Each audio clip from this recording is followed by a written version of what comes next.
Gente, final de semana tá começando e é um final de semana importante no Campeonato Carioca de definição. Vamos conhecer os últimos classificados para a semifinal do Estadual do Rio de Janeiro. O Fluminense tá na briga e amanhã pode carimbar a sua vaga para a semifinal. Estamos começando mais um vídeo aqui no canal Ligados no Flu. Vamos falar também sobre Lelê, vamos falar sobre SAF. Enfim, tem muita informação para você. Tem a provável escalação para o jogo de amanhã diante do Bangu. Então eu te convido para ficar comigo até o final deste vídeo e desde já peço para você não esquecer de se inscrever aqui no canal Ligados no Flu, deixar o seu like, deixar o seu comentário, me dizer o nome da cidade de onde você nos acompanha e, claro, pedir para você se inscrever aqui no nosso canal, que é muito importante. Vamos lá então, gente. Eu vou começar falando sobre a situação do atacante Lelê, gente. Ontem os amigos do Jornada 1902 trouxeram a notícia de que o Ceará fez uma sondagem há alguns dias pelo Lelê, na tentativa de contratar o jogador por empréstimo. Porém, ontem, o Ceará fechou a contratação do Pedro Raul, jogador que estava na reserva do Corinthians, não estava sendo aproveitado e chega para ser esse camisa 9 do Ceará. Eu também fiz uma apuração com uma pessoa, lá do Ceará, e o que me foi informado é de que nesse momento não há negociação entre o Ceará e o Fluminense pela contratação do Lelê. Porém, me foi confirmado que o técnico Léo Condé gosta muito desse jogador. Então, gente, apesar de haver o interesse do Ceará em um primeiro momento, houve uma sondagem, nesse instante não há nenhuma negociação, então o mais provável é que o Lelê siga mesmo no Fluminense, porque não houve até agora nenhuma outra consulta de nenhum outro clube pelo Lelê.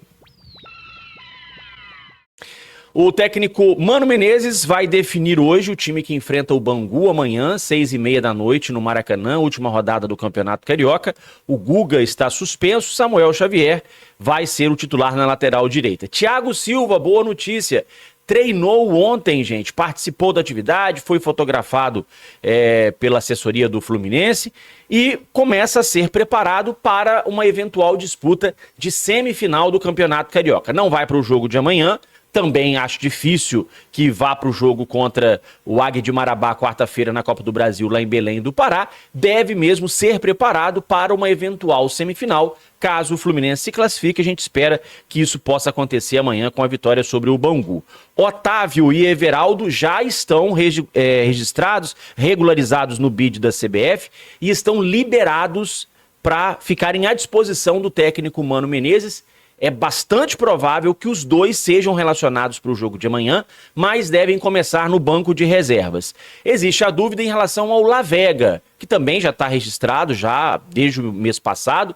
Chegou na quarta-feira, treinou quinta, treinou ontem, e aí fica a dúvida se o Mano Menezes irá relacioná-lo ou não. Acho improvável, tá? Acho que o Lavega vai ser preparado para o jogo do meio de semana na Copa do Brasil. Segundo o meu amigo Leandro Quintela, do canal Resenha Tricolor, o Mano Menezes acompanhou os jogos do Lavega durante o Sul-Americano, jogando pela seleção do Uruguai, e está, de certa forma, impressionado com esse atleta. A provável escalação do Fluminense para amanhã, gente, deve ter Fábio no gol, Samuel Xavier, Ignácio Freitas e Fuentes, Martinelli, Hércules e John Arias, Riquelme, Canóbio e Germancano, esse é o provável Fluminense. Só recapitulando a questão aqui do que o Fluminense precisa para se classificar, para quem está por fora, o Fluminense tem que ganhar o seu jogo. Ganhando o seu jogo, ele torce para o Madureira ou para o Vasco. Um dos dois não pode vencer o seu jogo. O Vasco pega o Botafogo em São Januário, Botafogo com o time reserva, preocupado com a Recopa Sul-Americana. Enquanto que o Madureira joga fora de casa contra o Nova Iguaçu, que precisa ganhar, porque tem aí uma chance mínima de classificação para a semifinal, mas também briga por uma vaga naquela Taça Rio, que é a disputa entre o 5º e o 8º colocado e que vale uma vaga na Copa do Brasil do ano que vem. O jogo do Madureira é complicado, o jogo do Vasco é um pouco mais tranquilo. Se um dos dois não vencer e o Fluminense ganhar, o Fluminense estará classificado. Mas se os dois vencerem, se o Madureira vencer e o Vasco também vencer, aí a situação muda. Se o Madureira vencer, o Fluminense não pega mais o Madureira. Pode acontecer o que for no jogo do Maracanã, que o Fluminense não alcança o Madureira. E aí vai sobrar ao Fluminense ultrapassar o Vasco no saldo de gols. Hoje os dois estão empatados, mas o Vasco tem mais gols que o Fluminense. Então o Fluminense tem que ganhar. Se o Vasco ganhar e o Madureira também ganhar, o Fluminense vai ter que vencer o seu jogo por um placar superior à vitória do Vasco. Para você entender, se o Vasco, por exemplo, vencer o Botafogo por 2 gols de diferença, o Fluminense tem que ganhar por 3. Se o Vasco ganhar por 1 gol de diferença, o Fluminense tem que fazer 2 gols de diferença. E por aí, e aí por diante, né? O Fluminense vai ter que vencer por uma diferença maior do que a vitória do Vasco sobre o Botafogo. Vamos falar de SAF agora, gente. O Portal UOL trouxe mais notícias, mais novidades sobre essa questão da SAF no Fluminense. A gente vai colocar para você aí na tela, ó. Matéria do Rodrigo Matos. Fluminense avança para ter proposta de venda de SAF para investidores. Segundo a matéria, né, tem uma informação aqui que a gente já conhece, que foi divulgada pelo GE e também pelo Lauro Jardim, de que um grupo de investidores comandados por brasileiros, muito provavelmente por tricolores, esse grupo vai fazer uma proposta em breve para a compra da futura empresa, a SAF do Fluminense. O projeto, claro, tem que primeiro passar pelos conselhos do clube e depois ser aprovado em votação pelos sócios em Assembleia Geral. O Fluminense contratou o BTG para fazer um projeto para transformação em SAF. Essa iniciativa, ela já se prolonga, né? Tem 2 anos, mas teve um empurrãozinho quando o Fluminense, no ano passado, decidiu vender a maioria das ações da SAF. Isso é, vai vender mais de 50% das ações do clube. Com isso, as conversas avançaram para a estruturação de uma proposta que deve ser feita em breve.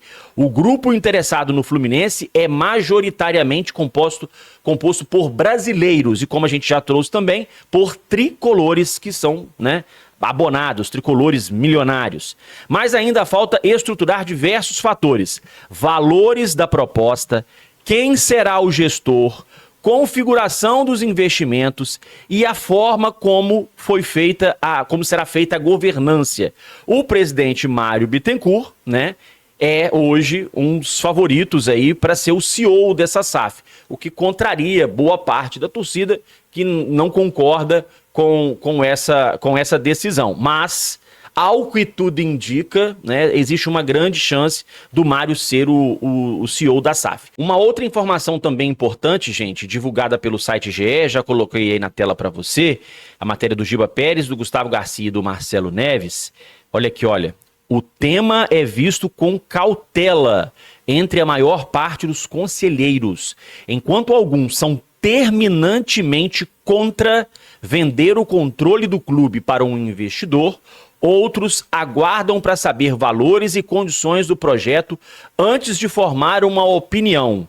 Então, muita gente, né, imagina que o conselho vai aprovar tudo de baseada, né, por conta da influência do presidente Mário, mas, segundo a publicação aqui do GE, uma parte dos conselheiros é totalmente contra vender o controle do clube para um investidor. Ou seja, não é que é contra a SAF, é contra vender mais de 50% das ações. Só, gente, que tem um detalhe importante nisso daí, porque antes esse era o modelo de investidor que o Fluminense procurava. Alguém que não comprasse o controle do clube. Só que não apareceu ninguém interessado.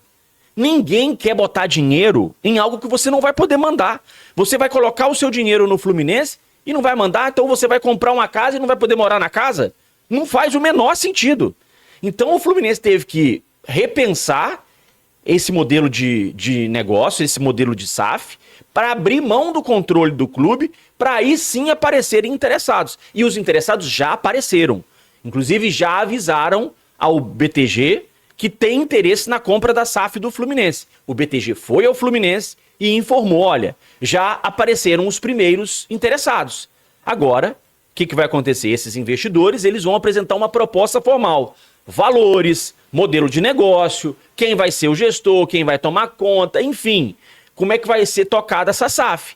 Agora vem a parte da proposta, que a gente não conhece ainda, mas o sócio vai ter que conhecer para poder aprovar. A minha preocupação é que essa proposta, quando ela chegar, que ela não seja apresentada assim, né, de qualquer jeito, e que os sócios tenham que votar de uma hora para outra. Eu espero que haja tempo, né, para que os sócios e os conselheiros também possam analisar a proposta, verificar todos os prós, os contras, verificar tudo, né, e depois a decisão vai ser tomada em votação, em Assembleia Geral, para decidir se o Fluminense vai se tornar SAF ou não.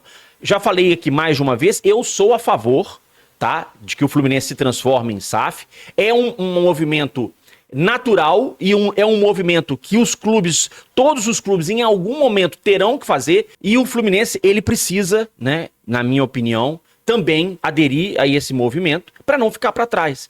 E a gente tem visto aí cada vez mais clubes pequenos que até outro dia nem existiam no mapa do futebol, ganhando projeção, subindo de divisão e daqui a pouquinho estão na Série A. Um exemplo que eu quero dar, que eu gosto de dar, é do Atlético de São João del Rei. Gente, o Atlético até outro dia, ele não existia no mapa do futebol. Não existia. Tinha abandonado o futebol profissional há décadas. Há décadas.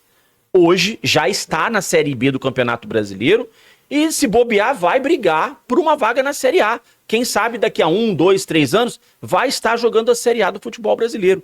Então esse é um movimento sem volta e os clubes precisam se adaptar e acho que o Fluminense precisa se antecipar e sou a favor da transformação em SAF. Mas claro, desde que tenha transparência para a gente saber, né, quais são os prós e os contras para depois a gente não ficar numa situação complicada como é a situação do Vasco. Bom, é isso, gente. Ótimo sábado a todos, grande abraço e até o nosso próximo encontro. Até mais.